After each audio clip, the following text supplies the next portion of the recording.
दोस्तों, मैं आपका दोस्त समीर जो आज पढ़ेंगे क्लास 9th का दूसरा चैप्टर 2.2। क्वेश्चन दे रहा है कि उपर्युक्त सर्वसमीकरणों को प्रयोग करके गुणनफल ज्ञात कीजिए। मतलब इसमें समीकरण प्रयोग करना, मतलब इसमें फार्मूला प्रयोग करना है, उसके बाद से हम लोग को सॉल्व करना है। तो पहले हम लोग को फार्मूला याद होना चाहिए, तब हम लोग का सवाल लग पाएगा। ठीक है, पहले हम लोग को हथियार जुटियाना है, तब बॉर्डर पे चलना है। नहीं तो पहले हम लोग बॉर्डर पे पहुंच जाए, हथियार घर छोड़ दे तो मारा जाएंगे। इसलिए पहले हम लोग को क्या करना है, हथियार जुटियाना है। तो पहला हथियार हम लोग का यह होगा कि पहला क्वेश्चन क्या है, 4x प्लस 4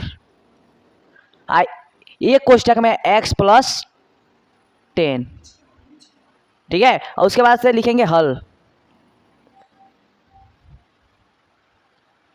ठीक है, हल। तो पहले लिखेंगे हम लोग सौर समीकरण लिखेंगे। सौर समीकरण क्या होता है, x एक कोष्टक में x प्लस ए, फिर से एक कोष्टक में एक x प्लस बी का फॉर्मूला क्या होता है, एक्स पी स्क्वायर प्लस ए कोष्टक में a प्लस बी गुणे x प्लस ए बी, यही हम लोग का फॉर्मूला आता है। तो पहले लिखेंगे सौर समीकरण। ठीक है, लिखेंगे सौर समीकरण, लिखेंगे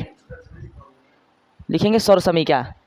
सौर समीकरण किसका सौर समीकरण, चूंकि एक कोष्टक में x प्लस ए, ठीक है, और एक कोष्टक में x प्लस बी का फॉर्मूला क्या होता है कि एक्स स्क्वायर प्लस कोष्टक में a प्लस बी और गुणे x प्लस ए बी, हम लोग का यह फॉर्मूला होता है। मतलब ये सौर समीकरण आता है। अब चलेंगे, मतलब हथियार हम लोग को मिल चुका है, अब चलते हैं हम लोग बॉर्डर पे। ठीक है, कि हम लोग को हथियार मिल चुका है, अब हम लोग चलते हैं बॉर्डर पे। तो हम लोग हथियार क्या है, एक्स स्क्वायर प्लस कोष्टक में ए प्लस बी प्लस गुणे एक्स प्लस ए बी। ठीक है, और उसके बाद सब चलते हैं फॉर्मूला रख लें। ए की जगह पे हम लोग 4 रख लेंगे, बी की जगह पे हम लोग 10 रख लेंगे। इतना बात समझ में आया कि ए की जगह पे 4 रख लेंगे, बी की जगह पे 10 रख लेंगे।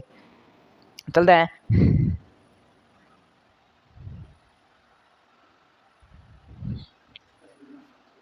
ठीक है सर। उसके बाद से x तो अपना जगह पे ही रहेगा, एक्स स्क्वायर अपना जगह पे ही रहता है, प्लस एक जगह पे कितना है, कोष्टक में एक जगह पे हम लोग को 4 रखना है। इतना बात समझ में आया। और उसके बाद से b की जगह पे कितना रखना है, 10 रखना है। इतना बात समझ में आया। और क्या है यहाँ पे, क्या है गुड़ा, यहाँ पे गुड़ा चिन्ह है तो ना, क्या है x प्लस एक जगह पे कितना रखना है, 4, और बीच में क्या है कि कोई चिन्ह नहीं दिख रहा है, तो क्या है, गुड़ा है। ठीक है, क्या है, गुड़ा है। ठीक है, और उसके बाद से अब क्या करेंगे, अब सॉल्व करेंगे। ठीक है, एक्स तो स्क्वायर तो अपने स्थान पे ही रहेगा। इतना बात समझ में आया कि एक्स स्क्वायर कभी भी फार्मूला में दे देता है तो उसका कोई मान चेंज नहीं होता है। चर संख्या और अचर संख्या पढ़े हैं कि चर संख्या किसे कहते हैं, हम चर संख्या उसे कहते हैं जो ए से लेके जेड तक की संख्याओं को हम चर संख्या कहते हैं, और उसका मान हमेशा बदलता रहता है। और अचर संख्या हम उसे कहते हैं जो गिनती में गिने जाती है, और अचर संख्या का मान बदलता नहीं है, वो हमेशा अपने निश्चित स्थान पर रहता है। इसलिए यहाँ पे क्या है, चर संख्या है तो इसका मान हमेशा बदलता रहता है। तो इसका यहाँ पे क्या है, एक्स स्क्वायर है तो हम लोग एक्स स्क्वायर लिख दिए है। अब प्लस क्या है, एक्स है, ये मतलब गुड़ा है। तो 10 चार कितना होता है, 14, और 14 का एक्स में गुड़ा होता कितना हो जाएगा, 14x हो जाएगा। इतना बात समझ में आया। प्लस 4 दहा में 40, यही हम लोग का राइट आंसर हो जाएगा। इतना बात समझ आया, हम लोग का यही राइट आंसर हो जाएगा। चलो एक बार और जिनको समझ में आया और न आया हो, हम एक बार और रिपीट कर देते हैं। पहले हम लोग क्या है, उपर्युक्त सौर समीकरणों का प्रयोग करके निम्नलिखित का गुणनखंड ज्ञात कीजिए। मतलब हम लोग को सीधे गुणा नहीं करना है, हम लोग को सौर समीकरण का प्रयोग करना है। कि जैसे कि हम लोग कहीं जा रहे हैं तो हम लोग को पैदल नहीं जाना है, हम लोग को बाइक से या साइकिल से जाना है। उसी प्रकार यहाँ पे कि सौर समीकरण का प्रयोग करके निम्नलिखित का गुणनखंड ज्ञात कीजिए। ठीक है, तो हम लोग को पहले लिखेंगे क्वेश्चन हम लोग का क्या था, x प्लस 4, एक क्वेश्चन में x प्लस 10। ठीक है, कि एक कोष्टक में क्या था, x प्लस 4 और एक कोष्टक में x प्लस 10। तो हम लोग लिखेंगे हल क्या, और उसके बाद लिखेंगे सौर समीकरण। मतलब किस फार्मूला का प्रयोग कर रहे हैं, सौर समीकरण हम लोग का क्या है कि एक कोष्टक में x प्लस ए और दूसरा कोष्टक में x प्लस बी। तो उसका फार्मूला क्या होता है, एक्स स्क्वायर प्लस एक कोष्टक में a प्लस बी गुणे x प्लस ए बी। ठीक है, ये हम लोग का सौर समीकरण है, मतलब सौर समीकरण है। उसके बाद से इसका आप चलते हैं, जहाँ जैसे सौर समीकरण कहेगा तैसे हम लोग क्या करेंगे, यहाँ पर रखेंगे। तो यहाँ पे सौर समीकरण में एक्स स्क्वायर था, एक्स स्क्वायर इसमें भी है, तो यहाँ पे क्या हो जाएगा, एक्स स्क्वायर हो जाएगा। इतना बात समझ में आया। और उसके बाद से कोष्टक में a प्लस बी है, तो एक जगह पे 4 रखें और बी की जगह पे 10 रखें। तो यहाँ क्या लिख दें, ए प्लस बी होता है, तो यहाँ पे 4 प्लस 10 हो जाएगा, और गुणे एक्स प्लस और यहाँ पे ए बी है, मतलब चार थी, ए बी एक जगह पे 4, बीच में कोई चीज नहीं है तो क्या है, गुड़ा, तो गुड़े गुड़े, और उसके बाद से बी की जगह कितना है 3, ठीक है, 4 गुड़े 10, और उसके बाद से अब गुड़ा कर देंगे। यहाँ पे एक्स स्क्वायर तो पहले से इसका कोई मान में परिवर्तन नहीं होगा, ठीक है, और उसके बाद से 10 थी, 10 4 14, 14 में एक से गुड़ा हुआ तो कितना हो जाएगा, 14 एक्स हो जाएगा, और उसके बाद से यहाँ क्या है प्लस है, उसके बाद से 4 और 10 में गुड़ा हुआ तो 40 हो जाएगा। यही हम लोग का राइट आंसर हो जाएगा, ठीक है। इतना बात समझ में आया, इतना बात समझ में आया कि कैसे सॉल्व हुआ है, ठीक है। अब हम लोग चलते हैं नेक्स्ट क्वेश्चन पे, ठीक है, चलते हैं अब हम लोग नेक्स्ट क्वेश्चन पे। हम लोग का नेक्स्ट क्वेश्चन क्या कह रहा है,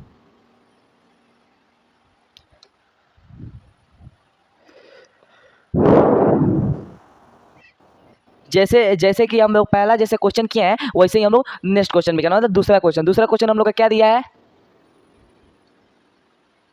एक कोष्टक में x प्लस 8 और एक कोष्टक में x माइनस 10, ठीक है।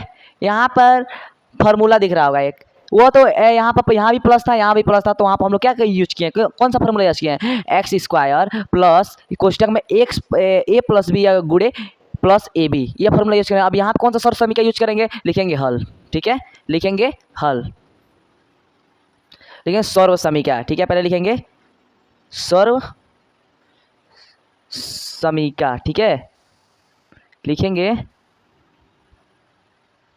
सर्व समीकरण किसका, एक कोष्टक में x प्लस ए और एक कोष्टक में x माइनस बी, ठीक है। और इसका फॉर्मूला लिखेंगे, इसका फॉर्मूला क्या होता है, एक्स स्क्वायर माइनस कोष्टक में a माइनस बी, ठीक है, और x प्लस का ए बी, ये हम लोग का फॉर्मूला होता है। एक कोष्टक में x प्लस ए और एक कोष्टक में x माइनस बी का, यही हम लोग का फॉर्मूला होता है। यहाँ पर भी हम लोग को हथियार मिल चुका है। अब हम लोग चलते हैं लोग बॉर्डर पे। अब इसी के अनुसार हम लोग क्वेश्चन में रखेंगे, ठीक है, जैसे सर समीकरण कहेगा वैसे वैसे रखेंगे। एक जगह पे 8 है, बी की जगह पे 10 है, ठीक है, तो एक जगह पे कितना है, पहले इस सर समीकरण में इतना दे दिया, तो सर समीकरण यहाँ पे रख देंगे, ठीक है। सर समीकरण इतना दिया है तो हम लोग क्या रखेंगे, सर समीकरण में एक्स स्क्वायर है तो एक्स स्क्वायर रखेंगे, यहाँ पे क्या माइनस, ठीक है। और कोष्टक में एक जगह पे 8 है, ठीक है, और बी की जगह पे 10 है, और गुड़े कितना है यक्स है, ठीक है, प्लस 8 गुड़े 10, इतना बात समझ में आया। अब देखिए यहाँ पे एक्स स्क्वायर रहेगा माइनस 10 थी, यहाँ पे प्लस माइनस कितना होगा घटेगा, तो माइनस 10 में से और 8 को घटाते हैं तो कितना बचेगा, देखिए 8 में से माइनस 10 को घटाना है, ठीक है, 8 में से माइनस 10 को घटाना है, ये नहीं कि यहाँ पे देखिए 10 में से 8 जाएगा 2 बचेगा, तो यहाँ नहीं होगा, 8 में से माइनस 10 घटाना है, तो 8 में से माइनस 10 घटेगा तो कितना हो जाएगा माइनस 2 होगा, तो माइनस 2 होगा तो माइनस माइनस कितना होगा प्लस होगा, ठीक है, माइनस माइनस प्लस होगा, यहाँ पे प्लस का 2 होगा तो 2x हो जाएगा, उसके बाद से प्लस 8 दाम 80, यही हम लोग का राइट आंसर हो जाएगा, ठीक है, ये हम लोग का राइट आंसर हो जाएगा। इतना बात समझ में आया। और उसके बाद से चलते हैं नेक्स्ट क्वेश्चन पे।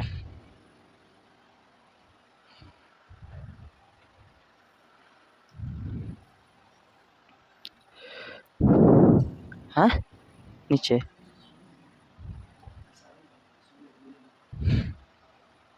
ठीक है। अब हम लोग चलते हैं नेक्स्ट क्वेश्चन पे। नेक्स्ट क्वेश्चन हम लोग का क्या बोला है कि जैसे कि हम लोग का दूसरा क्वेश्चन था सेम वैसे तीसरा क्वेश्चन है, तो ये क्वेश्चन आप लोग कमेंट में करके दिखाइए, ठीक है। ये वाला क्वेश्चन आप लोग को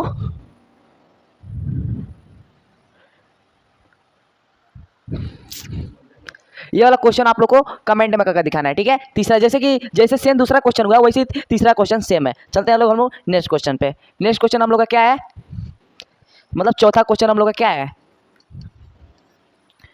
वाई स्क्वायर, ठीक है, प्लस 3/2 एक कोष्टक में वाई स्क्वायर माइनस 3/2, ठीक है। इसको हम लोग हल करते हैं, ठीक है, लिखेंगे हल। उसके बाद से किस चीज़ का प्रयोग कर रहे हैं, मतलब किस हथियार का आप लोग प्रयोग कर रहे हैं, लिखेंगे सर्व समीकरण, यहाँ पे लिखेंगे सर्व समीकरण, ठीक है,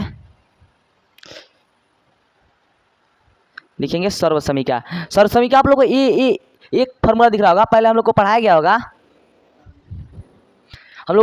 बचपन से, ए स्क्वायर माइनस बी स्क्वायर का फॉर्मूला क्या होता है, यहाँ पे हम लोग को वही फॉर्मूला दिख रहा है। एक कोष्टक में ए स्क्वायर माइनस बी स्क्वायर का फॉर्मूला क्या होता है, एक कोष्टक में एक कोष्टक में हम लोग का होता है एक कोष्टक में a प्लस बी और एक कोष्टक में a माइनस बी, हम लोग का यह फार्मूला होता है इस सर समीकरण का। अब इसी सर समीकरण से हम लोग इस पे रखेंगे। तो पहला एक जगह पर y है और b की जगह पे 3/2 है। तो हम पहले एक जगह पे लिखेंगे, एक जगह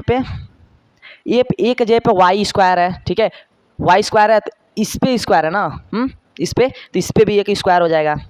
इतना बात समझ में आया, स्क्वायर के ऊपर स्क्वायर। अब देखिए यहाँ है माइनस है, बी की जगह कितना है 3/2 है, इसका स्क्वायर हो जाएगा। इतना बात समझ में आया यहाँ पे। अब देखिए अब चल देंगे गुणा करेंगे, ठीक है, अब लिखेंगे गुणा करेंगे।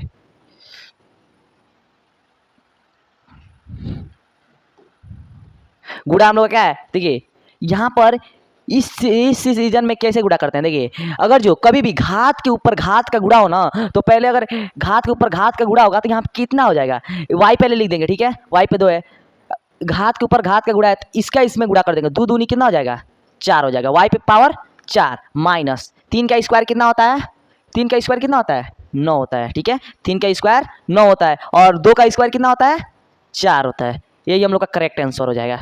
इतना बात समझ में आया, हाँ। और उसके बाद चलते हैं हम लोग नेक्स्ट क्वेश्चन पे, ठीक है।